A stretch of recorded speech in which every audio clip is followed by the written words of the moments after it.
അല്ലാഹുവിന്റെ പ്രവാചകന്മാർക്കുണ്ടായിരുന്ന അല്ലാഹ് ഇഷ്ടപ്പെട്ടവർക്കുണ്ടാകുന്ന 3 ഗുണങ്ങളുണ്ട്. ഈ പറയുന്ന 3 ഗുണങ്ങൾ നമുക്കുമൊന്ന് ജീവിതത്തിൽ കൊണ്ടുവരാൻ കഴിയുമോ? ഈ പറയുന്ന നന്മകളൊന്ന് ചെയ്യാൻ കഴിയുമോ? ഈ പറയുന്ന നന്മകളൊന്ന് ചെയ്യാൻ കഴിയുമോ? ഈ പറയുന്ന നന്മ ചെയ്താ നാളെ അല്ലാഹുവിന്റെ സ്വർഗ്ഗത്തിലേക്ക് കടന്നു പോകാൻ കഴിയുമെന്ന് അല്ലാഹുവിന്റെ വിശുദ്ധമായ ഖുർആൻ ഇവിടെന്ന് പറയുമ്പോ കേൾക്കാൻ വന്നിരിക്കുന്ന ഭാര്യയോട്, ഭർത്താവിനോട്, മക്കളോട്, മാതാപിതാക്കളോട്, ചെറുപ്പക്കാരോട് എനിക്ക് നിങ്ങളോട് പറയാനുള്ളത് 3 കാര്യമാണ്. ഈ 3 കാര്യം നിങ്ങളുടെ ജീവിതത്തിൽ നിങ്ങൾക്കൊന്ന് ചെയ്യാൻ കഴിയുമോ? ഈ പറയുന്ന 3 നന്മകളൊന്ന് നിങ്ങളുടെ ജീവിതത്തിൽ മുറുകെ പിടിക്കാൻ കഴിയുമോ? അങ്ങനെ മുറുകെ പിടിച്ചാ അല്ലാഹുവിന്റെ സ്വർഗ്ഗത്തിന്റെ അവകാശികളാ, അല്ലാഹുവിന്റെ സ്വർഗ്ഗത്തിന്റെ അവകാശികളാ. അതുകൊണ്ട് പടച്ചവനെ ഈ സദസ്സിൽ ഒരുമിച്ച് കൂടിയവരോട് പറയുന്ന വെള്ളിയാഴ്ച രാവാട്, ദുആയിക്ക് ഇജാബത്തുള്ള രാവാട്. പടച്ചവനെ അല്ലാഹു ഇതുപോലെ ഇനി ഒരു അവസരം തരണമെന്നില്ല. അതുകൊണ്ട് പടച്ചവനെ അവിടെയും ഇവിടെയും ദൂരെ മാറി നിൽക്കുന്നവരോട് പറയുകയാ, ഇത് ദുനിയാവിലെ സ്വർഗ്ഗമാ, ഇത് ദുനിയാവിലെ സ്വർഗ്ഗമാ. ഞാൻ പറയാൻ പോകുന്നത് മരണത്തിന് ശേഷമുള്ള സ്വർഗ്ഗത്തെ കുറിച്ചാ. അതുകൊണ്ട് പുറത്തും റോഡിന്റെ പരിസരത്ത് നിൽക്കുന്നവരോട് പറയുകയാ, ആദ്യം നീ ദുനിയാവിലെ സ്വർഗ്ഗത്തിൽ കേറ്. ആദ്യമൊന്ന് ദുനിയാവിലെ സ്വർഗ്ഗത്തിൽ കേറ്. ഈ സ്വർഗ്ഗത്തിൽ കേറിയാ ആഖിറത്തിലെ സ്വർഗ്ഗത്തിലേക്ക് കടന്നു പോകാനുള്ള അവസരം അല്ലാഹു നിനക്ക് തരികയാ. അതുകൊണ്ട് എന്റെ പ്രിയപ്പെട്ടവരെ 3 നന്മകൾ പറഞ്ഞു തരാ. പടച്ചവനെ 3 നന്മകൾ പറഞ്ഞു തരാ. ഈ പറയുന്ന 3 നന്മകൾ നിങ്ങളുടെ ജീവിതത്തിൽ ഒന്ന് മുറുകെ പിടിക്കാൻ കഴിയുമോ? അല്ലാഹുവിന്റെ സ്വർഗ്ഗത്തിലേക്ക് കടന്നു പോകാനുള്ള വഴിയാ. എന്റെ പ്രിയപ്പെട്ടവരെ, ഒന്നാമത്തെ കാര്യം എന്താ? അല്ലാഹുവിന്റെ വിശുദ്ധമായ ഖുർആൻ പറയുകയാ, നമ്മുടെ ജീവിതത്തിൽ ഉണ്ടാകേണ്ട ഒന്നാമത്തെ ഗുണമെന്തെന്നറിയുമോ? ഇന്നഹും കാനൂ യുസാരിഊന ഫിൽ ഖൈറാത്ത്. അല്ലാഹുവിന്റെ വിശുദ്ധമായ ഖുർആൻ പറയുകയാ, നമ്മുടെ ജീവിതത്തിൽ വേണ്ട ഒന്നാമത്തെ കാര്യം എന്തെന്നറിയോ? ഒന്നാമത്തെ കാര്യം എന്തെന്നറിയുമോ? ഇന്നഹും കാനൂ യുസാരിഊന ഫിൽ ഖൈറാത്ത്. ഒരു മനുഷ്യന്റെ മുമ്പിൽ ഒരു നന്മയെന്നോ പറയപ്പെട്ടാൽ, ഒരു നല്ല കാര്യം പറയപ്പെട്ടവനെ പിന്നെ അവന് ധൃതിയാണ്, അവന് സമാധാനമില്ല, അവന് വല്ലാത്ത വെപ്രാളമാണ്. എന്തിനാണെന്നറിയുമോ? ആ നന്മയൊന്ന് ചെയ്യണം, ആ നന്മയൊന്ന് ചെയ്യണം. ആ നന്മ ചെയ്യാതെ അവന് സമാധാനമില്ല. ആ പറയപ്പെട്ട കാര്യം ഉസ്താദന്മാര് പറഞ്ഞതാകട്ടെ, വഅദിനെ കേട്ടതാകട്ടെ, അത് നിസ്കാരമാകട്ടെ, ഖുർആനിലെ ആയത്താകട്ടെ, ദിക്റുകളാകട്ടെ, എന്തുമാകട്ടെ, ഒരു നന്മ പറഞ്ഞാ പിന്നെ ധൃതിയാടോ, പിന്നെ ധൃതിയാടോ. പടച്ചവനെ അവർക്ക് സമാധാനമില്ല. അത് ചെയ്യാതെ അവർക്ക് സമാധാനം കിട്ടൂല. പടച്ചവനെ വല്ലാത്ത ധൃതിയാട്. ഇന്നഹും കാനൂ യുസാരിഊന ഫിൽ ഖൈറാത്ത്. നന്മയിൽ മത്സരിക്കുന്നവർ, നന്മയിൽ മത്സരിക്കുന്നവർ. എന്റെ പ്രിയപ്പെട്ടവരെ, അത് പ്രവാചകന്മാരുടെ ഒരു ഗുണമായിരുന്നു. അല്ലാഹ് ഇഷ്ടപ്പെട്ടവർക്ക് ഉണ്ടാകുന്ന ഒരു ഗുണമാണ്. ഒരു ഉദാഹരണം പറയട്ടെ. മഹാനായ ഖലീലുല്ലാഹി ഇബ്രാഹിം നബി അലൈഹിസ്സലാം, അല്ലാഹുവിന്റെ പ്രവാചകനായ ഇബ്രാഹിം നബി അലൈഹിസ്സലാം, ഇഹ്തത ഇബ്രാഹിം വഹുവ ഇബ്നു 80 സന. അല്ലാഹുവിന്റെ പ്രവാചകനായ ഖലീലുല്ലാഹി ഇബ്രാഹിം നബി അലൈഹിസ്സലാം, ഇബ്രാഹിം നബി അലൈഹിസ്സലാമിന് 80 വയസ്സ് പൂർത്തിയായി. ഇബ്രാഹിം നബിക്ക് 80 വയസ്സുണ്ട്. ആ 80 വയസ്സുള്ള ഇബ്രാഹിം നബി അലൈഹിസ്സലാമിനോട് അല്ലാഹുവിന്റെ കൽപ്പന വരുന്നു, ഇബ്രാഹിം നബിയേ സുന്നത്ത് കല്യാണം നടത്തണം നബിയേ. ലോകത്ത് ആദ്യമായിട്ട് ഇബ്രാഹിം നബിയുടെ മുമ്പിലാണ് അല്ലാഹുവിന്റെ ഭാഗത്ത് നിന്ന് വഹി വരികയാ. സുന്നത്ത് കല്യാണം നടത്താൻ, മാർഗ കല്യാണം നടത്താൻ എങ്ങനെയാണ് നടത്തേണ്ടതെന്നറിയില്ല, എങ്ങനെയാണ് ചെയ്യേണ്ടതെന്നറിയില്ല. അല്ലാഹുവിന്റെ ഭാഗത്ത് നിന്ന് കൽപ്പന വരികയാ. പടച്ചവനേ, അല്ലാഹുവേ അതാ പടച്ച റബ്ബിന്റെ കൽപ്പന വന്നപ്പോ ഇബ്രാഹിം നബി എന്ത് ചെയ്തെന്നറിയുവോ? തന്റെ കയ്യിലൊരു മഴുവിരുന്നോ, തന്റെ കയ്യിലൊരു മഴുവിരിക്കുകയാണ്. അല്ലാഹുവിന്റെ കൽപ്പന വന്ന സുന്നത്ത് കർമ്മം, അതാ സുന്നത്ത് കല്യാണം നടത്താ. ഇബ്രാഹിം നബിയുടെ കയ്യിലൊരു മഴുവിരിക്കുകയാണ്. ആ മഴുവ് കൊണ്ട് സ്വന്തമായിട്ട് ഇബ്രാഹിം നബി അലൈഹിസ്സലാം സുന്നത്ത് കല്യാണം നടത്തി. പടച്ചവനെ, മഹാനായ മുഖറബുൽ അംലാഖ് മലക്ക് ജിബ്രീൽ അലൈഹിസ്സലാം ഇറങ്ങി വരുമ്പോ പടച്ചവനെ കാണുന്ന രംഗമെന്തെന്നറിയോ? ഇബ്രാഹിം നബി രക്തത്തിൽ കുളിച്ചു നിൽക്കുകയാ. ഇബ്രാഹിം നബി രക്തത്തിൽ ഇങ്ങനെ കുളിച്ചു നിൽക്കുകയാ. ആ രംഗം കണ്ടിട്ട് യാ ഖലീലല്ലാഹ്, അല്ലാഹുവിന്റെ ഖലീലായ ഇബ്രാഹിം നബിയെ രക്തത്തിൽ കുളിച്ച്. അപ്പോഴാണ് ജിബ്രീൽ ചോദിക്കുന്നു, യാ ഖലീലല്ലാഹ്, അല്ലാഹുവിന്റെ ഖലീലായ ഇബ്രാഹിം നബിയെ, എന്തേ നിങ്ങൾക്കൊന്ന് ക്ഷമിച്ചുകൂടെ? ഇത് എങ്ങനെയാണ് ചെയ്യേണ്ടതെന്ന സൂക്ഷ്മതയോടുകൂടി ചെയ്തുകൂടെ? അപ്പോഴാണ് ഇബ്രാഹിം നബി പറയുന്നത്, അല്ലാഹുവിന്റെ കൽപ്പനയല്ലേ, പടച്ച റബ്ബിന്റെ കൽപ്പനയാണല്ലോ, എനിക്ക് ക്ഷമിക്കാൻ മനസ്സില്ല, എനിക്ക് അല്പനേരം ക്ഷമിച്ച് നിൽക്കാൻ മനസ്സില്ല. അല്ലാഹുവിന്റെ കൽപ്പന വന്നാ പിന്നെ ചെയ്യണമല്ലോ. ഇന്നഹും കാനൂ യുസാരിഊന ഫിൽ ഖൈറാത്ത്. ഒരു നന്മ പറഞ്ഞാ പിന്നെ സമാധാനമില്ല. എന്റെ പ്രിയപ്പെട്ടവരെ, ഇതൊരു വല്ലാത്ത ഗുണമാണ്, ഇത് വല്ലാത്ത ഒരു ഗുണമാണ്. ഇത് നമ്മുടെ മുൻഗാമികൾക്ക് ഉണ്ടായിരുന്നു. അല്ലാഹുവിന്റെ പ്രവാചകൻ, ആദരവായ പ്രവാചകൻ നബി മുഹമ്മദ് മുസ്തഫ സല്ലല്ലാഹു അലൈഹി വസല്ലമ തങ്ങള്, പടച്ചവനെ, അല്ലാഹുവിന്റെ പ്രവാചകന ബദറിന്റെ രണാങ്കണത്തില്, അല്ലാഹുവിന്റെ റസൂൽ സ്വഹാബത്തിനോട് ഉഹദിന്റെ രണാങ്കണത്തില്, പടച്ചവനെ, പ്രവാചകൻ സല്ലല്ലാഹു അലൈഹി വസല്ലമ തങ്ങള് അവിടുന്ന് സ്വഹാബത്തിനെ തിരഞ്ഞെടുക്കുകയാണ്. അങ്ങനെ യുദ്ധത്തിന് പോകാൻ സ്വഹാബികൾ തയ്യാറായി നിൽക്കുമ്പോ നബിതങ്ങൾ പറഞ്ഞു, സ്വഹാബാ, അല്ലാഹുവിന്റെ പ്രവാചകൻ സല്ലല്ലാഹു അലൈഹി വസല്ലമ തങ്ങള് അവിടുന്ന് സ്വഹാബത്തിനോട് പറയുകയാ, സ്വഹാബാ,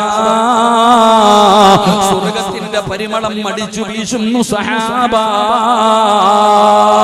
നബിതങ്ങൾ അവിടുന്ന് പറയുകയാ, ഈ കാണുന്ന ഉഹദിന്റെ രണാങ്കണമുണ്ടല്ലോ, ഈ രണാങ്കണത്തിൽ നിന്ന് സ്വർഗ്ഗത്തിന്റെ പരിമളം അടിച്ചു വീശുന്നു എന്ന് നബിതങ്ങൾ അവിടുന്ന് പറയുമ്പോ ഒരു ചെറുപ്പക്കാരൻ നിന്ന് ചിരിക്കുകയാ. മഹാനായ ഉമൈർ ഇബ്നു ഹുമാമ റളിയല്ലാഹു തആല അൻഹു, ചെറുപ്പക്കാരാ പഠിക്കണം പൊന്നുമോനെ, ചെറുപ്പക്കാരാ പഠിക്കണം പൊന്നുമോനെ. അല്ലാഹുവിന്റെ പ്രവാചകന്റെ സഹാബിയായ ഉമൈർ ഇബ്നു ഹുമാമ എന്ന് പറയുന്ന യുവത്വത്തിന്റെ നടുവിലൂടെ നടന്നു പോകുന്ന സുന്ദരനായ ചെറുപ്പക്കാരൻ ആ രണാങ്കണത്തിൽ നിന്നുകൊണ്ട് ചിരിക്കുകയാ. അല്ലാഹുവേ, ബഖിൻ ബഖിൻ, എനിക്ക് സന്തോഷം സന്തോഷം എന്ന് പറഞ്ഞുകൊണ്ട് ചിരിക്കുമ്പോ നബിതങ്ങൾ ചോദിക്കുന്നു, ഉമൈറേ, ഇത്ര സന്തോഷമെന്തേ ഉമൈറേ, ഇത്ര സന്തോഷമെന്തേ ഉമൈറേ? യാ റസൂലല്ലാഹ്, അല്ലാഹുവിന്റെ പ്രവാചകനോട് പറയുകയാ, നബിയേ, മാ ഹമലക അലാ ഖൗലിക, അങ്ങയുടെ വാക്ക് കേട്ടിട്ട് ഞാൻ ചിരിച്ചതാ നബിയേ. സ്വർഗ്ഗത്തിന്റെ പരിമളം അടിച്ചു വീശുന്നല്ലോ, സ്വർഗ്ഗത്തിന്റെ പരിമളം അടിച്ചു വീശുന്നല്ലോ, അതുകൊണ്ട് നബിയേ സന്തോഷം കൊണ്ട് ചിരിച്ചതാ. അടുത്തത് എന്റെ അവസരമാണല്ലോ, ഞാനാണ് അടുത്ത ഇറങ്ങാൻ പോകുന്നത്, യുദ്ധത്തിനിറങ്ങാൻ പോകുന്നത് ഞാനാണ് നബിയേ. ആ സന്തോഷത്തിൽ ചിരിച്ചതാണ്. അല്ലാഹുവിന്റെ പ്രവാചകനോട് ആ സ്വഹാബി ചോദിക്കുന്നു, നബിയേ, അന്നകൂന അർജൂ, നബിയോട് പറയുന്നു, നബിയേ, എനിക്ക് ആ കൂട്ടത്തിൽ പെടണം നബിയേ. ആ സ്വർഗ്ഗത്തിന്റെ പരിമളം അടിച്ചു വീശുന്നു, ഇന്ന് ഷഹീദാവുന്നവർക്ക് സ്വർഗ്ഗമുണ്ടല്ലോ, അത് എനിക്ക് വേണം നബിയേ എന്ന് പറഞ്ഞുകൊണ്ട് തന്റെ കയ്യിലിരുന്ന കാരക്കയുണ്ടല്ലോ, ആ കാരക്ക തിന്നുന്ന സമയത്തും പോലും ആ കാരക്ക കഴിക്കുന്ന സമയം പോലും എനിക്കിവിടെ നിൽക്കാൻ മനസ്സില്ലെന്ന് പറഞ്ഞ് ആ രണാങ്കണത്തിലേക്ക് കടന്നുപോയ ശഹീദായ സഹാബിയ മഹാനായ ഉമയ്ർ ബിൻ ഹുമാം റളിയല്ലാഹു തആല അൻഹു സ്വർഗമുണ്ടെന്ന് പറഞ്ഞപ്പോൾ ഇവിടെ ശഹീദാകുന്നവർക്ക് സ്വർഗമുണ്ടെന്ന് പറഞ്ഞപ്പോ സ്വർഗത്തിന്റെ പരിമളം അടിച്ചു വീശുന്നെന്ന് പറഞ്ഞപ്പോ തന്റെ കയ്യിൽ പിടിച്ചിരുന്ന കാരക്ക കടിക്കാൻ അത് തിന്നുന്ന സമയം പോലും എനിക്ക് ഈ ദുനിയാവിൽ നിൽക്കാൻ മനസ്സില്ല എന്ന് പറഞ്ഞുകൊണ്ട് കാരക്ക വലിച്ചെറിഞ്ഞിട്ട് ആ സ്വഹാബി യുദ്ധത്തിന്റെ രണാങ്കണത്തിലേക്ക് കടന്നുപോയി ശഹീദായെങ്കിൽ ഈ ഗുണമാണോ നമുക്ക് വേണ്ടത്? ഈ ഗുണമാണ് നമുക്ക് വേണ്ടത്. ഒരു നല്ല കാര്യം പറഞ്ഞു കഴിഞ്ഞാൽ ബക്കറ്റിൽ പൈസ ഇടാൻ പറഞ്ഞല്ലോ, മടിയാടോ? ഇത്രയും പ്രതിഫലം പറഞ്ഞിട്ടും നമുക്ക് മടിയാട്. നമ്മൾ പടച്ചവനെ എത്ര പേരായിട്ടിരിക്കുന്നത്? 1 10 പ്രതിഫലം. ഏത് സാഹചര്യമാകട്ടെ, അല്ലാഹുവിന്റെ പ്രവാചകന്റെ പ്രിയപ്പെട്ട പൊന്നുമോള് മഹദി ഫാത്തിമ ബീബി റളിയല്ലാഹു തആല ഗർഭിണിയായിരിക്കുകയാണ്. ഒരു ഗർഭിണിയായ പെണ്ണിന് ഒരുപാട് മോഹമുണ്ടല്ലോ, ഒരുപാട് ആഗ്രഹമുണ്ടല്ലോ. ആ ഗർഭിണിയായ പെണ്ണിന്റെ ആഗ്രഹങ്ങളെ സാധിപ്പിച്ചു കൊടുക്കുന്നത് ഭർത്താവിന്റെ കടമയാണല്ലോ. ഫാത്തിമ ബീബി റളിയല്ലാഹു തആല അൻഹ അലിയാര് തങ്ങളോട് പറഞ്ഞു, അലിയേ എനിക്കൊരു റുമ്മാമ്പഴം കഴിക്കണം അലിയേ. ഗർഭിണിയായ ഫാത്തിമയുടെ ആഗ്രഹമാണ് ഒരു റുമ്മാമ്പഴം കഴിക്കണം, ഒരു റുമ്മാമ്പഴം കഴിക്കണം. ഭാര്യയുടെ ആഗ്രഹമാണല്ലോ, ഗർഭിണിയായ ഭാര്യയുടെ മോഹമാണല്ലോ. മഹാനായ സയ്യിദുനാ അലി ഇബ്നു അബീ ത്വാലിബ് റളിയല്ലാഹു തആല അൻഹു റുമ്മാമ്പഴം വാങ്ങാൻ പോകുകയാണ്. പടച്ചവനെ അങ്ങനെ റുമ്മാമ്പഴവും വാങ്ങിച്ചിട്ട് തിരിച്ചു വരുമ്പോ ഒരു പാവപ്പെട്ട മനുഷ്യൻ കടന്നു വരികയാണ്, ഒരു ദരിദ്രനായ മനുഷ്യൻ കടന്നു വരികയാണ്. അലിയേ ഭക്ഷണം കഴിച്ചിട്ട് ദിവസങ്ങളായലിയേ, വല്ലാത്ത പട്ടിണിയാലിയേ, കഴിക്കാൻ എന്തെങ്കിലും തരുമോ അലിയേ? അലിയാര് തങ്ങളുടെ കയ്യിൽ റുമ്മാമ്പഴം ഇരിക്കുകയാണ്. ഇത് എന്തിനു കൊണ്ടുപോകുന്നതാണ്? തന്റെ പ്രിയപ്പെട്ട ഭാര്യ ഗർഭിണിയാണ്. ആ ഗർഭിണിയായ പെണ്ണിന്റെ ആഗ്രഹമാണ് റുമ്മാമ്പഴം കഴിക്കണമെന്ന്. അത് കൊടുക്കുന്നതിന് വേണ്ടി കൊണ്ടുപോകുന്ന വഴിയിലാ ഈ മനുഷ്യൻ ചോദിക്കുന്നത്, അലിയേ തന്നാൽ അതിന്റെ 10 ഇരട്ടി അല്ല തരുമെന്ന് ഖുർആൻ പറയുകയാ. 1 10 ഇരട്ടിയാണ്. അല്ലാഹുവിന്റെ വിശുദ്ധമായ ഖുർആൻ പറയുകയാ, സൂറത്തുൽ അംസാൽ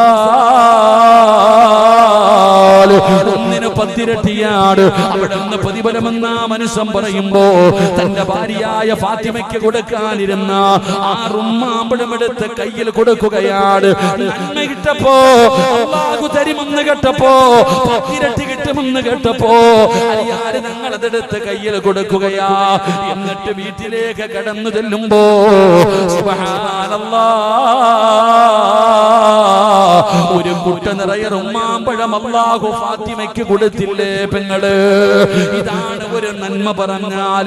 അത് എന്തുമാകട്ടെ, അത് നിസ്കാരത്തിന്റെ കാര്യമാകട്ടെ, ഖുർആൻ ഓതുന്ന കാര്യമാകട്ടെ, ദിക്റുകൾ പറയുന്ന കാര്യമാകട്ടെ, സ്വലാത്തുകൾ പറയുന്ന കാര്യമാകട്ടെ, സദഖ കൊടുക്കുന്ന കാര്യമാകട്ടെ, അത് ചെറുതാകട്ടെ വലുതാകട്ടെ, ഒരു നന്മ പറയപ്പെട്ടാൽ നിങ്ങൾ മത്സരിക്കണേ, നിങ്ങൾ മത്സരിക്കണേ. മഹാനായ ആദരവായ പ്രവാചകൻ നബി മുഹമ്മദ് മുസ്തഫ സല്ലല്ലാഹു അലൈഹി വസല്ലമ തങ്ങൾ ഒരിക്കൽ അല്ലാഹുവിന്റെ പ്രവാചകൻ പറഞ്ഞു, സ്വഹാബാ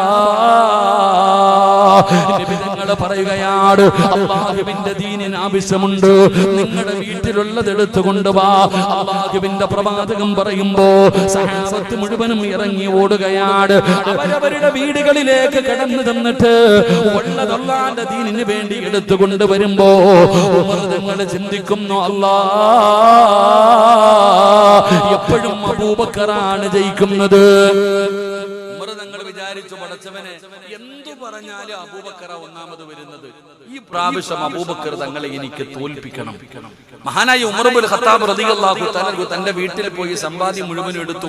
എന്നിട്ട് പകുതി മാറ്റി വെച്ചു. പകുതി എടുത്തുകൊണ്ട് ഇലാ ഹദറത്ത് റസൂലില്ലാഹി സ്വല്ലല്ലാഹു അലൈഹി വസല്ലം നബി തങ്ങളുടെ മുമ്പിലേക്ക് കടന്നു വന്നു. ഇത് പറയാനുള്ള കാരണം അബൂബക്കർ തങ്ങളുടെ സ്വഭാവം അങ്ങനെയാണ്. ഒരു ദിവസം അല്ലാഹുവിന്റെ പ്രവാചകൻ സ്വല്ലല്ലാഹു അലൈഹി വസല്ലം തങ്ങൾ സുബ്ഹി നമസ്കാരം കഴിഞ്ഞ സഹാബത്തിന്റെ എതിരെ തിരിഞ്ഞിരുന്നിട്ട് ചോദിച്ചു, മൻ അസ്ബഹ മിൻകുമുൽ യൗമ സായിമ, ഇന്നത്തെ ദിവസം നോമ്പ് പിടിച്ച ആരുണ്ട്? ഇന്നത്തെ ദിവസം നോമ്പ് പിടിച്ച ആരുണ്ട്? അബൂബക്കർ സിദ്ദീഖ് റളിയല്ലാഹു തആല അൻഹു പറഞ്ഞു, എന്താ യാ റസൂലല്ലാഹ്, നബിയെ എനിക്കിന്ന് നോമ്പാണ്. നബി തങ്ങളുടെ രണ്ടാമത്തെ ചോദ്യം, ഇന്നത്തെ ദിവസം ജനാസയിൽ പങ്കെടുത്ത ആരെങ്കിലും ഉണ്ടോ? അബൂബക്കർ തങ്ങൾ പറഞ്ഞു, ഞാനുണ്ട് നബിയെ. ഇന്ന് ആർക്കെങ്കിലും ഭക്ഷണം കൊടുത്ത ആരെങ്കിലും ഉണ്ടോ? ഞാനുണ്ട് നബിയെ. ഇന്ന് രോഗസന്ദർശനം നടത്തിയ ആരെങ്കിലും ഉണ്ടോ? ഞാനുണ്ട് നബിയെ. എപ്പോഴാ ചോദിക്കണേ? സുബഹി കഴിഞ്ഞിട്ട്, അസ്ർ കഴിഞ്ഞിട്ടല്ല, സുബഹി നമസ്കാരം കഴിഞ്ഞിട്ടാ നബി തങ്ങൾ ചോദിക്കുന്നത്. ഇന്ന് ജനാസയിൽ പങ്കെടുത്ത, ഇന്ന് നോമ്പ് പിടിച്ച, ഇന്ന് രോഗസന്ദർശനം നടത്തിയ, ഇന്ന് സദഖ കൊടുത്ത ആരെങ്കിലും ഉണ്ടോ? എല്ലാത്തിനും മറുപടി മഹാനായ സയ്യിദുനാ അബൂബക്കർ സിദ്ദീഖ്. ഉറക്കപ്പറ, അബൂബക്കർ സിദ്ദീഖ്. എന്റെ പ്രിയപ്പെട്ട സഹോദരങ്ങളെ, സുബഹിക്ക് മുമ്പ് തന്നെ എല്ലാം കഴിഞ്ഞു. നമ്മൾ പകല് പോലും ചെയ്യുന്നില്ല. സുബഹിക്ക് മുമ്പ് തന്നെ അബൂബക്കർ സിദ്ദീഖ് രോഗസന്ദർശനം നടത്തി, സദഖ കൊടുത്തു. അപ്പൊ ഏത് കാര്യത്തിനും അബൂബക്കർ തങ്ങൾ മുമ്പിലാണ്. അതുകൊണ്ട് ഉമർ തങ്ങൾക്ക് ഒരു വാശി ഒരിക്കലെങ്കിലും ഒന്ന് പരാജയപ്പെടുത്തണം. അങ്ങനെ അബൂബക്കർ സിദ്ദീഖ് ഉമർ തങ്ങൾ തന്റെ സമ്പാദ്യത്തിന്റെ പകുതി മുഴുവൻ എടുത്ത് നബി തങ്ങളുടെ മുമ്പിൽ കൊണ്ടുകൊടുത്തു. നബി തങ്ങൾ ചോദിച്ചു, ഇനി വീട്ടിൽ എന്തുണ്ട്? എന്റെ സമ്പാദ്യത്തിന്റെ പകുതി ഇതാ നബിയെ. എന്നിട്ട് എല്ലാരും നബി തങ്ങളുടെ മുമ്പിൽ സദഖയുമായി വരുന്നുണ്ട്. ഉമർ തങ്ങൾ ഇങ്ങനെ നോക്കുന്നുണ്ട്, അബൂബക്കർ എവിടെ? അബൂബക്കർ എവിടെ? എന്താ കൊടുക്കുന്ന അറിയണം. അങ്ങനെ അവസാനം മഹാനായ സയ്യിദുനാ അബൂബക്കർ സിദ്ദീഖ് റളിയല്ലാഹു തആല അബൂബക്കർ തങ്ങളുടെ നബി തങ്ങളുടെ അടുക്കലേക്ക് ഇങ്ങനെ പൊതിയുമായി വന്നു. അബൂബക്കർ തങ്ങൾ വരുമ്പോൾ ഉമർ തങ്ങൾ അടുത്തു പോയി നിന്നു. അല്ലാഹുവിന്റെ റസൂൽ സല്ലല്ലാഹു അലൈഹി വസല്ലം തങ്ങൾ ചോദിച്ചു, അബൂബക്കറെ, ഇനി വീട്ടിൽ എന്തുണ്ട്? ഇനി വീട്ടിൽ എന്തുണ്ട്? അല്ലാഹും അവന്റെ റസൂലും, വേറെ ഒന്നുമില്ല നബിയെ. മുഴുവനും കൊണ്ടുവന്ന് കൊടുത്തു. ഇതൊരു മത്സരമാണോ? ഇതാണ് നമ്മൾ ഇങ്ങനെയുള്ള കാര്യങ്ങൾക്കാണ് മത്സരിക്കേണ്ടത്. നന്മകൾക്ക് വേണ്ടി നമ്മൾ മത്സരിക്കണം. ഈ വഅദ് എല്ലാവരും കേൾക്കുന്നുണ്ട്. ആർക്കും എല്ലാ മൊബൈലിലും വഅദ. ഉറങ്ങുന്നത് തന്നെ എന്നോട് തന്നെ പലരും പറയാറുണ്ട്, സിറാജ് ഉസ്താദെ, നിങ്ങളുടെ വഅദ് കേട്ടിട്ടാ ഞാൻ ഉറങ്ങുന്നേ എന്ന്. അല്ലാഹു ഈമാൻ തരുമാറാകട്ടെ. ഉറക്കപ്പുറം ഈമാൻ തരുമാറാകട്ടെ. എന്താ പറയണേ? ഉസ്താദ്, നിങ്ങളുടെ വഅദ് കേട്ടിട്ടാ ഞാൻ ഉറങ്ങുന്നതെന്ന്. ഞാൻ മനസ്സിലാക്കുന്നത് എന്റെ വഅദ് കേട്ടാ ഉറക്കം വരുമെന്നാ ഞാൻ ചിന്തിക്കണം. ഉസ്താദ്, നിങ്ങളുടെ വഅദ് കേട്ടിട്ടാ? ഏത് മൊബൈൽ എടുത്തു നോക്കിയാലും വഅദുണ്ട്. ഏതെങ്കിലും ഉസ്താദിന്റെ വഅദുണ്ട്.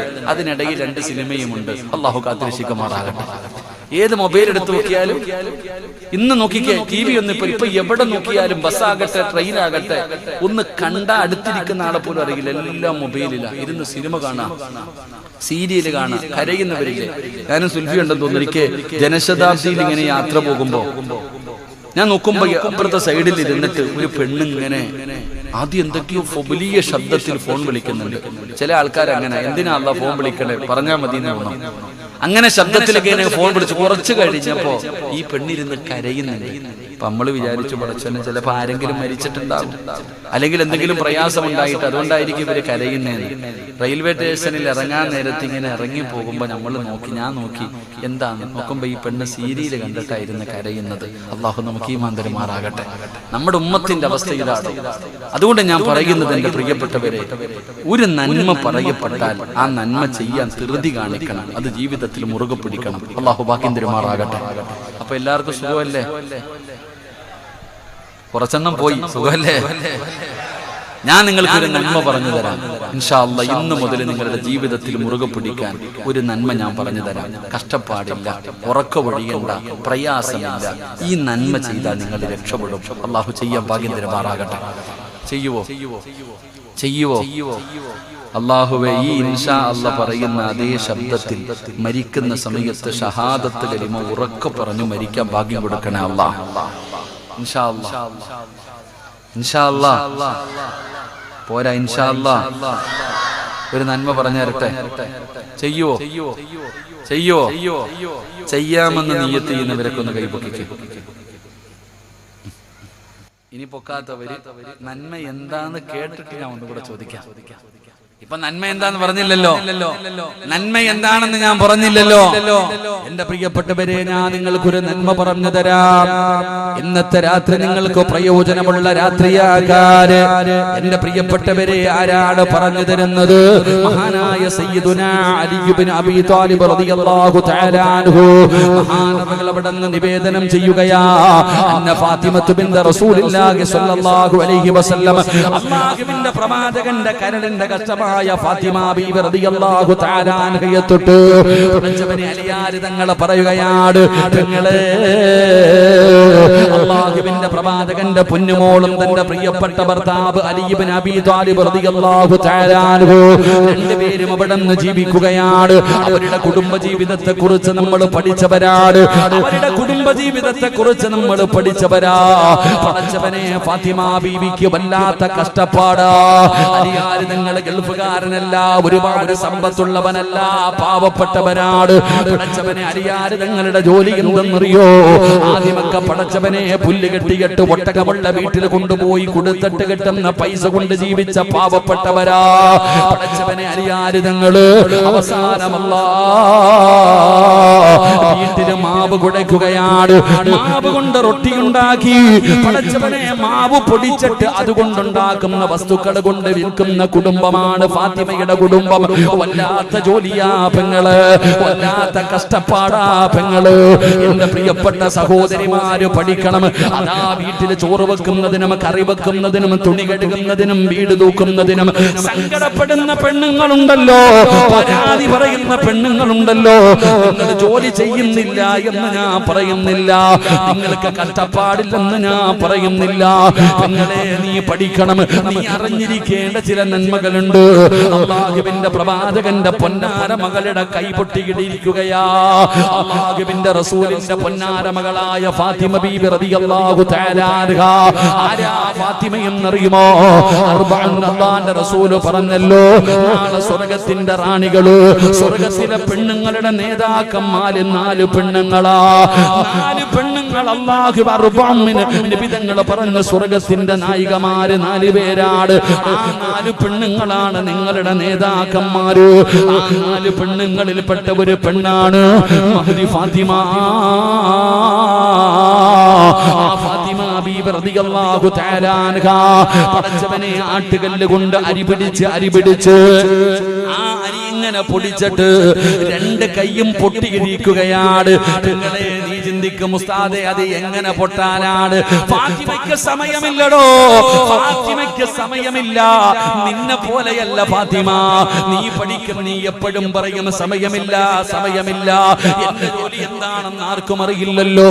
എങ്ങനെ ഫാത്തിമ ബീവിയുടെ ജോലി എങ്ങനെയെന്നറിയുമോ?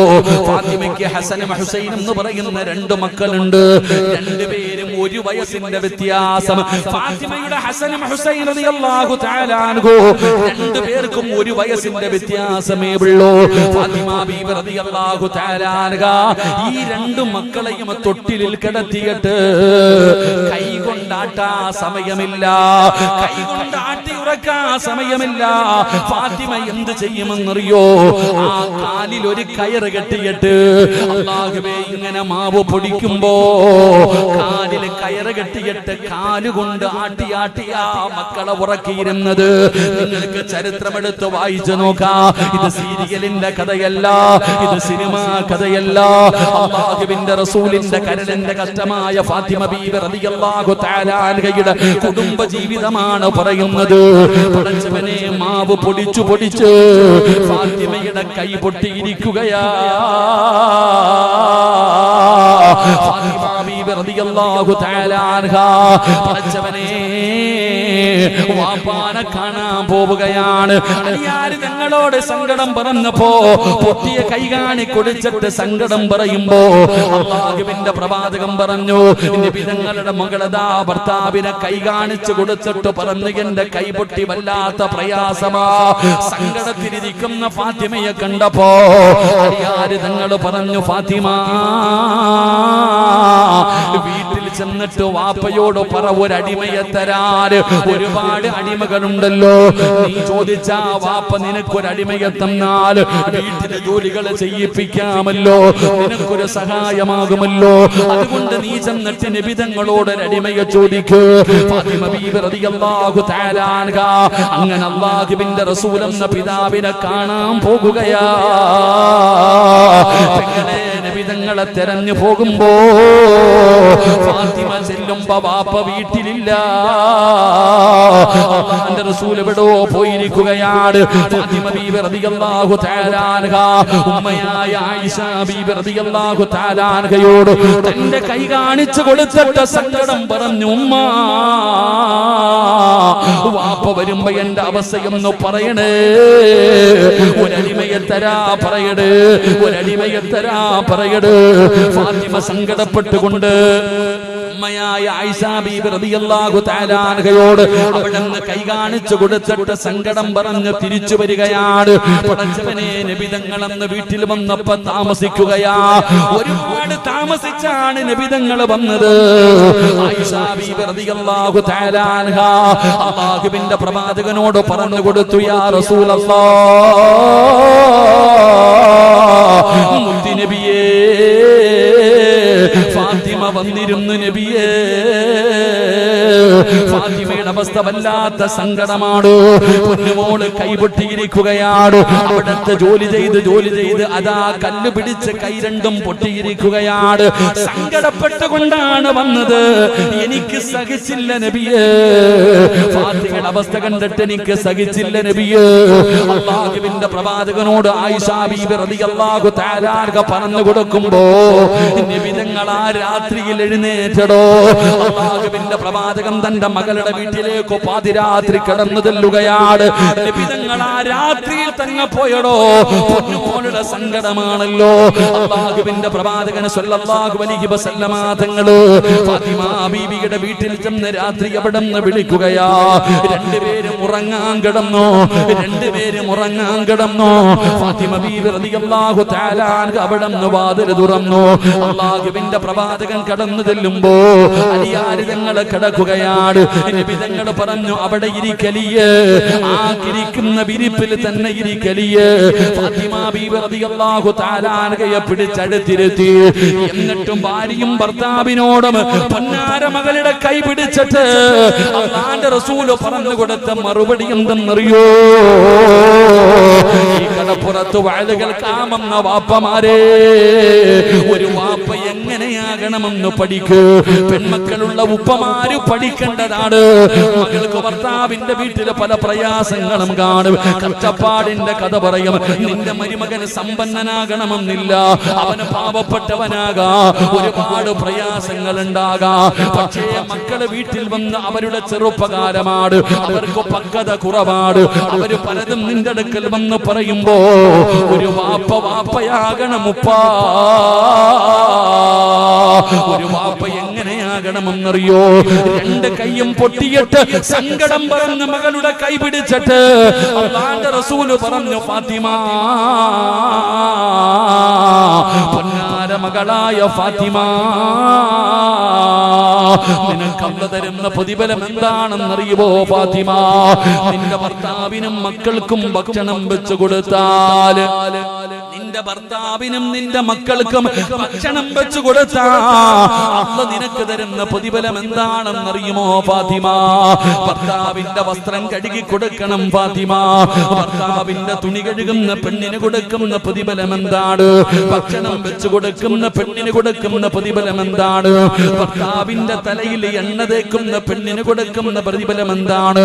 മക്കൾക്ക് പാല് കൊടുക്കുന്ന ഉമ്മയ്ക്ക് പടച്ച റബ്ബ് കൊടുക്കുന്ന പ്രതിഫലം എന്താണ്? പെങ്ങളെ, എന്നെ അടുക്കളയിൽ പൂട്ടിക്കിട്ടിരിക്കുകയാണ് എന്ന സങ്കടം പറയുന്ന യുവത്വമേ, നിനക്കറിയുമോ ആ അടുപ്പിന്റെ ചുവട്ടിൽ കിടന്നിട്ട് പടച്ചവനെ ജോലി ചെയ്യുമ്പോ നിന്റെ ശരീരം വിയർക്കുമല്ലോ. ഇട്ടിരിക്കുന്ന ഇട്ടിരിക്കുന്ന മാക്സിയിലൂടെ ഇട്ടിരിക്കുന്ന ചുരിദാറിന്റെ ഉള്ളിലൂടെ വിയർപ്പ് തുള്ളി ഒഴുകുന്ന പെങ്ങളെ, നിനക്കറിയുവോ അതിന്റെ പ്രതിഫലം എന്താണെന്ന്? ആ വിയർപ്പ് തുള്ളിയുടെ പ്രതിഫലം എന്തെന്നറിയുവോ? ഭർത്താവിനും മക്കൾക്കും ഭക്ഷണം വെക്കാൻ അടുപ്പിന്റെ ചുവട്ടിൽ കിടന്ന് കഷ്ടപ്പെടുമ്പോ വിയർത്ത് ഒരു തുള്ളി വിയർപ്പ് താഴെ വീണ നരകത്തിൽ നിന്ന് രക്ഷയാ ഉമ്മ. നീ നിന്റെ ഭർത്താവിന്റെ തുണി കഴുകി കൊടുക്കൂ, ഭർത്താവിന് ഭക്ഷണം വെച്ച് കൊടുക്കൂ, ഭർത്താവിന്റെ തലയിൽ എണ്ണ തേച്ച് കൊടുക്കൂ. നിന്റെ മക്കൾക്ക് പാല് കൊടുക്കുന്ന പെങ്ങള് ജിഹാദിന്റെ കൂലിയാ മോളെ. 2 വയസ്സുവരെ നിന്റെ ആരോഗ്യം പരിഗണിക്കാതെ നിന്റെ മക്കൾക്ക് നീ പാല് കൊടുത്താ സയ്യിദാ ജിഹാദിന്റെ കൂലി അല്ലാഹു തരും പെങ്ങള്. ഭർത്താവിന്റെ മുഖത്ത് നോക്കി ചിരിക്കൂ, ഭാര്യയുടെ മുഖത്ത് നോക്കി ചിരിക്കടോ. കണ്ടവന്റെ മുഖത്ത് നോക്കി ചിരിക്കുന്നില്ല, കണ്ടവന്റെ ഭാര്യയുടെ മുഖത്ത് നോക്കി ചിരിക്കുന്നില്ല. എങ്കിലും വാഴ കഴിഞ്ഞ് വീട്ടിലേക്ക് കടന്നു ചെല്ലുമ്പോൾ നിന്റെ പ്രിയപ്പെട്ട ഭാര്യയുടെ മുഖത്ത് നോക്കി ഒന്ന് ചിരിക്കാൻ പറ്റുമോ? പെങ്ങളെ, നിനക്കും മടിയാ മോളെ. ഭർത്താവിന്റെ മുഖത്ത് നോക്കിയിട്ട് ചിരിക്കാൻ നിനക്കും മടിയാ. എന്റെ പ്രിയപ്പെട്ടവര്, അങ്ങനെ ചിരിക്കണം പെങ്ങള്. ഭർത്താവിന്റെ മുഖത്ത് നോക്കിയിട്ട് പരിഹസിക്കലല്ല, കളിയാക്കലല്ല. ആത്മാർത്ഥമായി സ്നേഹത്തോടെ നിന്റെ ഭർത്താവിന്റെ മുഖത്ത് നോക്കിയൊന്ന് പുഞ്ചിരിക്ക്. അതാ ജോലി കഴിഞ്ഞ് കടലിൽ പോയി മീൻ പിടിച്ച് വിയർത്തൊലിച്ച് വൈകുന്നേര സമയത്ത് ശരീരം തളർന്നുകൊണ്ട് വീട്ടിലേക്ക് കയറി വരുന്ന ഭർത്താവിന് വീടിന്റെ കവാടത്തിൽ കാത്തു നിന്നിട്ട് വീട്ടിലേക്ക് ക്ഷീണിച്ച് കടന്നു വരുന്ന ഭർത്താവിനെ പുഞ്ചിരിക്കുന്ന മുഖത്തോടെ സലാം പറഞ്ഞ് സ്വീകരിച്ച് വീട്ടിലേക്ക് കയറി വരുമ്പോ നിന്റെ ചുമലിൽ കിടക്കുന്ന, നിന്റെ തലയിൽ കിടക്കുന്ന ഷാളിന്റെ ഒരു തുമ്പെടുത്ത് ഭർത്താവിന്റെ നെറ്റിത്തടമൊന്ന് തുടച്ചു കൊടുക്ക്. പെങ്ങളെ, ഇതിനാണ് കുടുംബജീവിതം എന്ന് പറയുന്നത്. അതുകൊണ്ട് അല്ലാഹുവിന്റെ പ്രവാചകനോട് എന്റെ പൊന്നാര മകളായ ഫാത്തിമ ബീബി റളിയല്ലാഹു തആല അൻഹ കൈ കാണിച്ചു കൊടുത്തിട്ട് പറയുകയാണ്, അല്ലാഹുവിന്റെ റസൂല കൈ പിടിച്ചിട്ട് ഫാത്തിമയോട് പറയുന്നു, ഫാത്തിമ, വീട്ടിൽ വന്ന അടിമയെ ചോദിച്ചല്ലോ, എങ്കിൽ അതിനെക്കാളും നിനക്ക് പ്രയോജനം ചെയ്യുന്ന ഒരു നന്മ ഞാൻ പറഞ്ഞു തരട്ടെയോ? അല്ലാഹുവിന്റെ സ്വർഗത്തിലേക്ക് കടന്നു പോകാൻ, പടച്ചറപ്പിന്റെ സ്വർഗത്തിലേക്ക് കടന്നു പോകാ നിനക്ക് ഞാനൊരു നന്മ പറഞ്ഞു തരട്ടെയോ ഫാത്തിമ? അലിയാലി ഞങ്ങൾ അടുത്തിരിക്കുന്നുണ്ട്. പറഞ്ഞതാ വാപ്പാ, പറഞ്ഞതാ വാപ്പാ.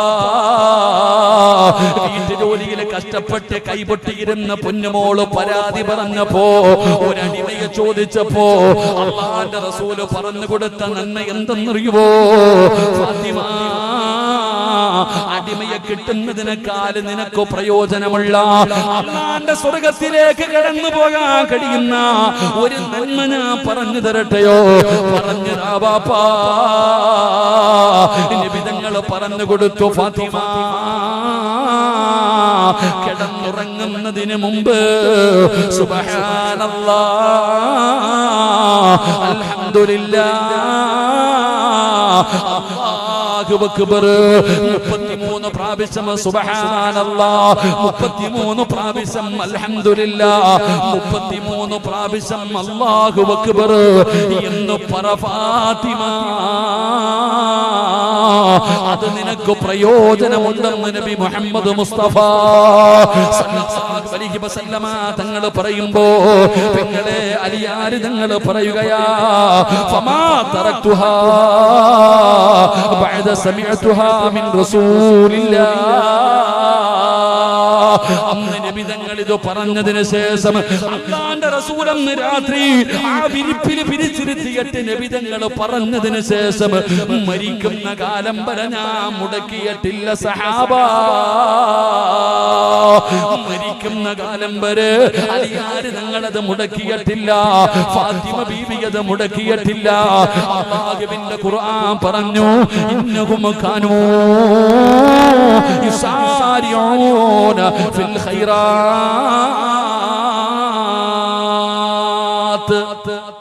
വിധങ്ങൾ പറഞ്ഞു കൊടുത്തു, ഫാത്തിമ ഉറങ്ങുന്നതിന് മുമ്പ് 33 പ്രാവശ്യം സുബ്ഹാനല്ലാഹ്, 33 പ്രാവശ്യം അൽഹംദുലില്ലാഹ്, 33 പ്രാവശ്യം, 34 പ്രാവശ്യം അല്ലാഹു അക്ബർ. ഇത് നീ പറ, ഇത് നിനക്ക് പ്രയോജനമുണ്ടെന്ന് ആദരവായ പ്രവാചകൻ നബി മുഹമ്മദ് മുസ്തഫ, ആദരവായ പ്രവാചകൻ നബി മുഹമ്മദ് മുസ്തഫ. നിസ്കാരം കഴിഞ്ഞിട്ട് പറയുന്നില്ല, ഇനിയാ ഇപ്പൊ ഉറങ്ങാൻ നേരത്ത് പറയാ. ഉസ്താദ് നിസ്കരിച്ചിട്ട് പോലും ഞാനിത് പറയാറില്ല, ഇനിയാ ഇപ്പൊ ഉറങ്ങാൻ കിടക്കുമ്പോ അല്ലേ. അള്ളാഹുവെ, 2 ചെവിയിലും ഹെഡ്സെറ്റ് കയറ്റി വെച്ച് പടം കണ്ട് അങ്ങനെ ഉറങ്ങും. പാട്ട് കേട്ട് ഉറങ്ങും. യൂട്യൂബിലും ഫേസ്ബുക്കിലും കേറി ഇരുന്ന് കുത്തി ഉറങ്ങും. അള്ളാഹു കാത്തിരക്ഷിക്കുമാറാകട്ടെ, ഉറക്ക പറന്ന കാത്തിരക്ഷിക്കുമാറാകട്ടെ. ഒരു കാര്യം ഓർത്തോ, നീ സിനിമ കണ്ടുകൊണ്ടാണ് നീ ഉറങ്ങുന്നതെങ്കിൽ, സിനിമ അവസാനമായിട്ട് നീ കണ്ടത് നിനക്ക് ഉപകാരമുള്ളൂ, നീ ചിന്തിക്കണം. ഒരാള് സിനിമ കണ്ടുകൊണ്ട് ഇങ്ങനെ കിടന്ന് ഉറങ്ങുന്ന സമയത്താണ് നീ മരിക്കുന്നതെങ്കിൽ നാളെ പരലോകത്ത് വരുമ്പോഴും ആ രംഗത്തിലാ വരുന്നത്. അല്ലാഹു കാക്കുമാറാകട്ടെ. അതുകൊണ്ട് ആ നന്മ ചെയ്തുകൊണ്ട് വേണം മരിക്കാൻ പറയുന്നത്. അതുകൊണ്ട് ഇൻഷാ അല്ലാഹ് ഇന്ന് മുതൽ എന്ത് പറയണം? 33 പ്രാവശ്യം സുബ്ഹാനല്ലാഹ്, അൽഹംദുലില്ലാഹ്, അല്ലാഹു അക്ബർ. ഒരു നന്മ നബി തങ്ങൾ പഠിപ്പിച്ചു തന്നു. അല്ലാഹു പറയാൻ ഭാഗ്യം തരുമാറാകട്ടെ, അല്ലാഹു പറയാൻ ഭാഗ്യം തരുമാറാകട്ടെ. സ്വന്തം മകളിൽ പോയിട്ട് നിബിധങ്ങളോട് പരാതി പറഞ്ഞപ്പോ നിങ്ങൾക്കൊക്കെ എന്താവില്ലേ? 2 മക്കളെ കാലിൽ കയറ് കെട്ടിയിട്ടിട്ട് ഇങ്ങനെ കൈ കൊണ്ട് ആട്ടാൻ സമയമില്ല, കാരണം അരി പൊടിക്കണം. അത്രയ്ക്കും കഷ്ടപ്പാടായിരുന്നു ഫാത്തിമയ്ക്ക്. നിങ്ങൾക്ക് അല്ലാഹു അത്രയും കഷ്ടപ്പാട് വരുത്തിയിട്ടുണ്ടോ എന്ന് ആലോചിച്ച് നോക്കി. എന്നിട്ട് നിബിധങ്ങൾ എന്താ പറഞ്ഞേ? ഭർത്താവിന് ഭക്ഷണം വെച്ചു കൊടുക്കണം, മക്കൾക്ക് ഭക്ഷണം വെച്ചു കൊടുക്കണം. അറിയോ പതിപോലെ എന്നെ ഇവിടെ കൊണ്ടിട്ടിരിക്കുക വെച്ച് വളർന്നു. ഭർത്താവിന്റെ തുണി കഴുകി കൊടുക്കണം, ഭർത്താവിന്റെ തലയിൽ എണ്ണ തേച്ച് കൊടുക്കണം. അല്ലാഹു ഈമാൻ തരുമാറാകട്ടെ. നിങ്ങളുടെ ആരുടെയെങ്കിലും ഭാര്യമാര് എപ്പോഴെങ്കിലും തലയിൽ ഒന്ന് എണ്ണ തേച്ച് തന്നിട്ടുണ്ടോ? ഒന്ന് ആലോചിക്കുക. ഉണ്ടോ കാക്കാമാരെ? ഉണ്ടോ? ഏതെങ്കിലും ഒരു ഭാര്യ തലയിൽ എണ്ണ തേച്ച് തന്നത് ഓർമ്മയുള്ള ഭർത്താക്കന്മാരെന്ന് കൈവക്കിക്കുക. ഈ അടുത്ത കാലത്ത് എപ്പോഴെങ്കിലും? ഭാഗ്യവാന്മാര്. പെണ്ണുങ്ങൾ ഇരുന്ന് ചിരിക്കുക. ഇനി അങ്ങാരുടെ കഷണ്ടിയിൽ തേച്ചു കൊടുക്കാത്തതിന്റെ കുഴപ്പം കൂടെ ഉള്ളു. ഇപ്പോഴും ഒന്നുകൂടെ കെട്ടാൻ നടക്കുക. ഞാൻ ഇനി എണ്ണയല്ല തേച്ചു കൊടുക്കുന്നു. അല്ലാഹു നമുക്ക് ഈമാൻ തരുമാറാകട്ടെ. എന്ത് പ്രതിഫലം എന്നറിയോ? അതാ ജീവിതം, വലിയ പ്രതിഫലം. ഇന്ന് ഈ വാപ്പമാര് പഠിക്കണമെന്നറിയോ? ഇന്ന് പല ഭാര്യക്കും ഭർത്താവിനും ഒരുമിച്ച് ജീവിക്കണമെന്ന് ആഗ്രഹമുണ്ട്. ഇന്ന് ഏറ്റവും കൂടുതൽ ഇന്ന് വിവാഹമോചനം നടക്കാനുള്ള കാരണം പെണ്ണും പയ്യനുമല്ല, കുടുംബക്കാരാണ്. പെണ്ണിനും ആണിനും ജീവിക്കാൻ ആഗ്രഹമുണ്ട്, കുടുംബക്കാര് സമ്മതിക്കില്ല. എത്ര അവസ്ഥയാണെന്നറിയോ? അവര് വാശി പിടിച്ചിട്ടാ ഈ കുടുംബങ്ങൾ തകർന്നു പോകുന്നത്. അല്ലാഹു കാത്തിരക്ഷിക്കുമാറാകട്ടെ. ഞാൻ ഒരിക്കൽ ഒരു മസ്ലഹത്തിന് പോയി. ഒരു പെണ്ണും ആണും ഭർത്താവും ഭാര്യയും തമ്മിൽ വഴക്ക് കൂടിയിട്ട് 2 കുടുംബക്കാരും വന്നിട്ട് മധ്യസ്ഥ എഴുന്ന ഈ സ്വർണ്ണമൊക്കെ കൊടുത്തതൊക്കെ തിരിച്ചു വാങ്ങുന്ന കണ്ടല്ല, എന്താ പറയാ, ഈ കൊടുത്തതൊക്കെ തിരിച്ചു എന്താ പറയാ, എഴുതി വെക്കൂലേ? കൊടുത്തതൊക്കെ ബന്ധം ഒഴിയുന്ന രീതിയിലുള്ള കാര്യങ്ങൾ, സെറ്റിൽമെന്റ് ഒക്കെ അതിങ്ങനെ നടത്തിക്കൊണ്ടിരിക്കുക. അപ്പൊ ഞാനിങ്ങനെ ഇരിക്കുമ്പോ പയ്യനും പെണ്ണിനും ഒന്നും സംസാരിക്കാൻ സമയമില്ല. വീട്ടുകാർ പറയാം, നീ അങ്ങനെ പറഞ്ഞില്ലേ, ഞാൻ അങ്ങനെ പറഞ്ഞില്ലേ, അങ്ങനെ ഇവര് ഭാഷ. ഞാൻ പറഞ്ഞു, എന്താ ഉസ്താദ് ഒന്നും മിണ്ടാത്ത? ഞാൻ പറഞ്ഞു, എനിക്ക് ഈ പെണ്ണിനോടും പയ്യനോടും ഒന്ന് സംസാരിക്കണം. ഇവരോട് 2 പേരോട് മാത്രം എനിക്കൊന്ന് സംസാരിക്കണം. അങ്ങനെ ഞാൻ ഇവർ 2 പേരെയും വിളിച്ചു, മുകളിൽ മദ്രസയ്ക്കകത്ത് കൊണ്ടുപോയി. ഞാൻ അവരോട് ചോദിച്ചു, ഭർത്താവിനോട് ചോദിച്ചു, നിന്റെ പരാതി എന്താ? അവനെല്ലാം പറഞ്ഞു. ഈ പെണ്ണിനോടും ചോദിച്ചു, നിന്റെ പരാതി എന്താ? പടച്ചവനെ പൊട്ടിത്തെറിയും ബഹളവും കുടുംബജീവിതം അങ്ങനെയാണല്ലോ.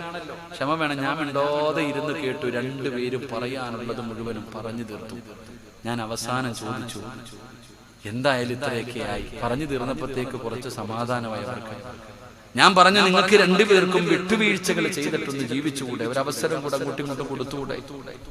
എന്റെ പ്രിയപ്പെട്ട സഹോദരങ്ങളെ, ഇവരെല്ലാം പറഞ്ഞു തീർന്നപ്പോ ഞാൻ പറഞ്ഞു, നിങ്ങൾ ഇന്ന് ഇവിടെ നിന്ന് പിരിഞ്ഞു കഴിഞ്ഞാൽ താഴെ സെറ്റിൽമെന്റോടുകൂടി നിങ്ങൾ പിരിഞ്ഞു. ഇനി ഒരിക്കലും നിങ്ങൾക്ക് അങ്ങോട്ടും ഇങ്ങോട്ടും കാണാനും പറയാനും ഒന്നും പറ്റൂല. അതുകൊണ്ട് ജീവിക്കുന്നെങ്കിൽ ഒരുമിച്ച് ജീവിക്ക്, ഇല്ലെങ്കിൽ പറഞ്ഞ് പരസ്പരം ഉള്ളത് പറഞ്ഞ് ഇവിടുന്ന് പൊരുത്തം ചോദിച്ചിട്ട് പൊക്കോളാൻ പറഞ്ഞു. നിങ്ങൾ 2 പേരും കൂടെ ഇവിടെ ഇരുന്ന് ഇനി ഒരിക്കലും പൊരുത്തം ചോദിക്കാൻ അവസരമില്ല. അതുകൊണ്ട് നിങ്ങൾ പറയാനുള്ളത് മുഴുവനും പറഞ്ഞു പൊരുത്തം ചോദിച്ചിട്ട് ഇവിടുന്ന് പൊക്കോളാൻ പറഞ്ഞു. ഞാൻ വാതിലടച്ചിട്ട് പുറത്തിറങ്ങി. എന്റെ പ്രിയപ്പെട്ട സഹോദരങ്ങളെ, ഒരു 5 മിനിറ്റ് കഴിഞ്ഞ് ഞാൻ അകത്തേക്ക് കയറി വരുമ്പോ ഈ ഭാര്യയും ഭർത്താവും കൂടെ കെട്ടിപ്പിടിച്ച് നിൽക്കുന്ന രംഗമാകണ്ടേ.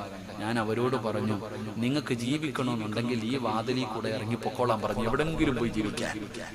ഞാൻ അവരോട് പറഞ്ഞു, ഇതിലെ ഇറങ്ങി നിങ്ങൾ എവിടെയും പോയി ജീവിക്കുക. നിങ്ങളെ സമ്മതിക്കാത്തത് നിങ്ങളെ കുടുംബക്കാരാ. ആ പെണ്ണും ആ പയ്യനും ആ വഴിയെ ബൈക്ക് എടുത്തുകൊണ്ട് അവരവരുടെ പാടിന് പോയി. ഞാൻ താഴെ ചെന്നപ്പോ വലിയ ബഹളം നടക്കുന്നു. ഞാൻ പറഞ്ഞു, അവരെത്തേണ്ടിടത്തെത്തി നിങ്ങൾ പൊക്കോളാൻ. ഇന്ന് നടക്കുന്ന ഇതാണ്, വെറുതെ ആവശ്യമില്ലാത്ത വിഷയങ്ങൾ.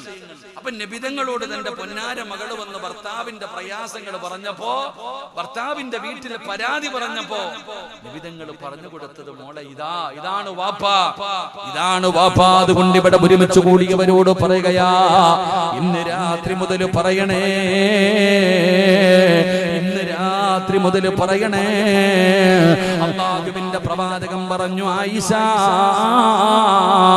4 കാര്യങ്ങൾ ചെയ്യാതെ ഉറങ്ങല്ലേ ആയിഷ. ഒരു നന്മ പറഞ്ഞു തരാ, ഒരു നന്മ പറഞ്ഞു തരാ. ഇന്ന് മുതൽ നിങ്ങളുടെ ജീവിതത്തിൽ മുറുകെ പിടിച്ചാൽ നിങ്ങൾക്ക് രക്ഷപ്പെടാനുള്ള ഒരു വഴിയാണ്. നിങ്ങൾക്കും രക്ഷപ്പെടാം, എനിക്കും രക്ഷപ്പെടാം. അല്ലാഹുവിന്റെ പ്രവാചകൻ പറഞ്ഞു, ആയിഷ 4 കാര്യങ്ങൾ ചെയ്യാതെ ഉറങ്ങാൻ പാടില്ലെന്ന് നബി മുഹമ്മദ് മുസ്തഫ സല്ലല്ലാഹു അലൈഹി വസല്ലമ തങ്ങൾ പറയുകയാണ്. അല്ലാഹുവേ, ഇന്ന് നിങ്ങളോട് ഞാനൊരു നന്മ പറയുകയാണ്. ചെയ്യാൻ പറ്റുന്നവര് ചെയ്യണേ, ചെയ്യാൻ പറ്റുന്നവര് ചെയ്യണേ. അല്ലാഹുവേ, ഈ 4 നന്മകൾ ചെയ്തിട്ട് ഉറങ്ങാൻ ഞങ്ങൾക്ക് ഭാഗ്യം തരണേ അല്ലാ.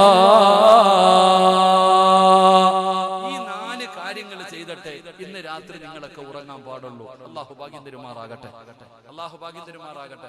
ഇൻഷാ അല്ലാഹ് ചെയ്തൂടെ, ചെയ്തൂടെ, ഇൻഷാ അല്ലാഹ് ചെയ്തൂടെ. പറഞ്ഞരട്ടെ, വേണോ വേണ്ടേ, വേണോ വേണ്ടേ?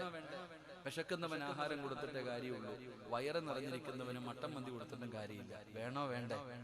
വേണോ എന്നുള്ളവരൊക്കെ ഒന്ന് കൈപൊക്കി. അൽഹംദുലില്ലാഹ്, 11 മണി വരെ അവിടെ ഇരിക്കും. അവസാനം പറഞ്ഞു തരാം. അല്ലാഹു ഭാഗ്യം തരുമാറാകട്ടെ. ആദ്യം ക്ഷമ വേണമല്ലോ. അത് വയത് കഴിഞ്ഞു. ഞാൻ പറയാൻ മറന്നുപോയാലും നിങ്ങൾ എന്നോട് ചോദിക്കണം, ഞാൻ പറയാൻ വിട്ടുപോയാലും നിങ്ങൾ എന്നോട് ചോദിക്കണം. അല്ലാഹു നമുക്ക് ഭാഗ്യം തരുമാറാകട്ടെ. എന്റെ പ്രിയപ്പെട്ട സഹോദരങ്ങളെ, അപ്പോൾ നാളെ സ്വർഗത്തിൽ പോകാനുള്ള 1ാമത്തെ വഴി എന്താ? ഒരു നന്മ നിന്റെ മുമ്പിൽ പറയപ്പെട്ടാൽ പിന്നെ നിനക്ക് ധൃതിയാണ്. എങ്ങനെയെങ്കിലും അത് ചെയ്യണം. അത് ചെയ്യാതെ നിനക്ക് സമാധാനമില്ല. ഇങ്ങനെ ഒരു സ്വഭാവമാണ് നമുക്ക് വേണ്ടത്. അല്ലാഹുവേ, ആ സ്വഭാവം നിങ്ങൾക്ക് നൽകണേ അല്ലാ. എന്റെ പ്രിയപ്പെട്ടവരെ, 2ാമത്തെ ഗുണമെന്താണ്? വിശദീകരിക്കുന്നില്ല. 2ാമത്തെ ഗുണമെന്താ? അല്ലാഹുവിന്റെ റസൂല് പറയുന്നു, അല്ലാഹുവിന്റെ വിശുദ്ധമായ ഖുർആൻ പറയുകയാ, ഇന്നഹും കാനൂ യുസാരിഊന ഫിൽ ഖൈറാത്ത്. 2 വയദഊനനാ റഗബൻ വറഹബാ. 2ാമത്തെ കാര്യം എന്തെന്നറിയോ? 2ാമത്തെ കാര്യം എന്തെന്നറിയോ? പടച്ചവനെ, അവർ അല്ലാഹുവിനോട് ദുആ ചെയ്യുകയാണ്. അവർ അല്ലാഹുവിനോട് ദുആ ചെയ്യുകയാണ്. ഏറ്റവും പ്രയാസകരമായ സമയങ്ങളിൽ, വളരെ ബുദ്ധിമുട്ടിന്റെ സമയത്ത്, പടച്ചവനെ, ഏത് പ്രതിസന്ധിയിലും എന്ത് ബുദ്ധിമുട്ട് വന്നാലും അവർ അല്ലാഹുവിനോട് ദുആ ചെയ്യുകയാ. പടച്ചവനോട് അവർ ദുആ ചെയ്യുകയാണ്. അവർ അല്ലാഹുവിൽ പ്രതീക്ഷ വെക്കുന്നവരാണ്. അവർ പടച്ച റബ്ബിൽ പ്രതീക്ഷ വെക്കുന്നവരാണ്. എന്റെ പ്രിയപ്പെട്ട സഹോദരാ, മഹാനായ ഖലീലുല്ലാഹി ഇബ്രാഹിം നബി അലൈഹിസ്സലാം, അല്ലാഹുവിന്റെ പ്രവാചകനായ ഇബ്രാഹിം നബി അലൈഹിസ്സലാം, നമ്രൂദ് എന്ന് പറയുന്ന ഭരണാധികാരി പിടിച്ചുകൊണ്ട് വരികയാണ്.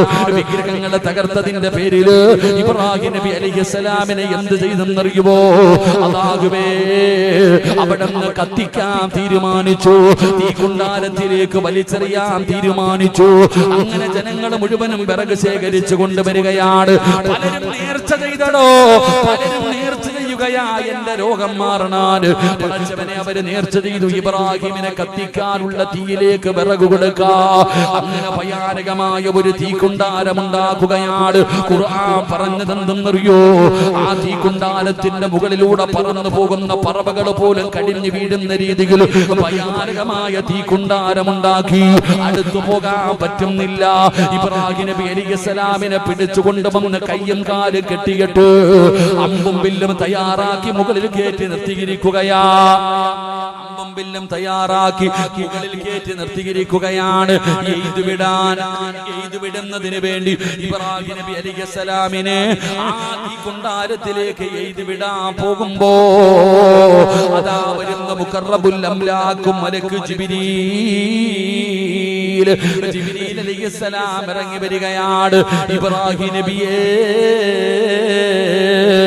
ഈ കാണുന്ന തീക്കുണ്ടാരം അണച്ചു കളഞ്ഞിട്ട് അങ്ങയെ ഞാൻ രക്ഷപ്പെടുത്തട്ടെ, ഒന്നനുവാദം തരുമോ, ഒന്നനുവാദം തരുമോ? ഇബ്രാഹിം നബി അലൈഹിസ്സലാം അവിടെന്ന് പറഞ്ഞ മറുപടി എന്തെന്നറിയുമോ? ജിബ്രീലേ, നിന്റെ സഹായം എനിക്ക് വേണ്ട, എന്നെ പടച്ച റബ്ബുണ്ടല്ലോ,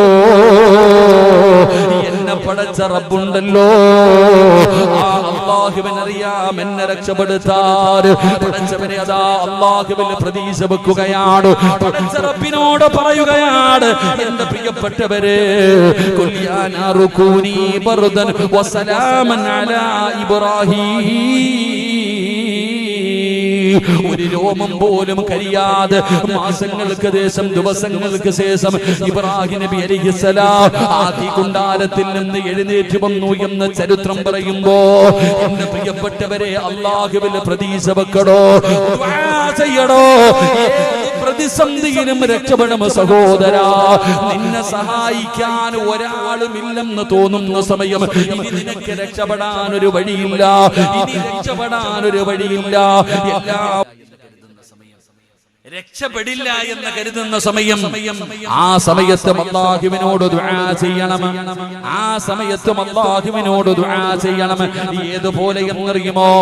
വദന്നൂനി ഇദ്ഹബു മുഗാലിബൻ ഫളന്ന. അല്ലാഹുവിന്റെ പ്രവാചകനായ സുലൈമാൻ നബി അലൈഹിസ്സലാം, സുലൈമാൻ നബി അലൈഹിസ്സലാം കടലിൽ മീൻ പിടിക്കാൻ പോകുന്നവർക്ക് ആഴമറിയുമല്ലോ. പടച്ചവനെ, വല്ലാത്ത ആഴമാണ് കടലിന്. അതാ കടലിനടിയിലേക്ക് പോകും തോറും വല്ലാത്ത ഇരുട്ടാട്. പടച്ചവനെ, ആ കടലിൽ ജീവിക്കുന്ന ഒരു മീനാണ് തിമിംഗലം എന്ന് പറയുന്നത്. അത് കടലിന്റെ ഏറ്റവും ആഴം കൂടിയ സ്ഥലങ്ങളിലാണ് തിമിംഗലം ജീവിക്കുന്നത്. മഹാനായ യൂനുസ് നബി അലൈഹിസ്സലാം കടലിന്റെ അടിത്തട്ടിൽ കിടക്കുന്ന ആ തിമിംഗലം എന്ന് പറയുന്ന മീനിന്റെ വയറ്റിനകത്ത് കിടക്കുകയാണ്. ഇതിനെക്കാളും വലിയ ഒരു പരീക്ഷണമില്ല. എവിടെയാ കിടക്കുന്നത്? കടലിൽ ഏറ്റവും ആഴമുള്ള സ്ഥലത്ത്. ആ ആഴമുള്ള സ്ഥലത്ത് കഴിയുന്ന കടലിലെ ഏറ്റവും വലിയ മീനായ തിമിംഗലത്തിന്റെ വയറ്റില്, ആ മീനിന്റെ വയറ്റിലാണ് സുലൈമാൻ നബി അലൈഹിസ്സലാം കിടക്കുന്നത്. ആ സുലൈമാൻ നബി അലൈഹിസ്സലാം എങ്ങനെ രക്ഷപ്പെടുമടോ? ഇനി നിങ്ങളെ പറ, അതിനകത്ത് നിന്ന് എങ്ങനെയാണ് രക്ഷപ്പെടുന്നത്? സുലൈമാൻ നബിയെ രക്ഷപ്പെടുത്താൻ ആരാവുള്ളത്? ആ മീനിന്റെ വയറ്റിൽ കിടന്നിട്ട് ഏറ്റവും പ്രയാസകരമായ സമയത്ത് യൂനുസ് നബി അല്ലാഹനെ വിളിക്കുകയാ. ഫനാദാ ഫിദ്ദുലുമാത് അല്ലാ ഇലാഹ ഇല്ലാ അന്ത സുബ്ഹാനക ഇന്നി കുന്തു മിനൽ ളാലിമീൻ.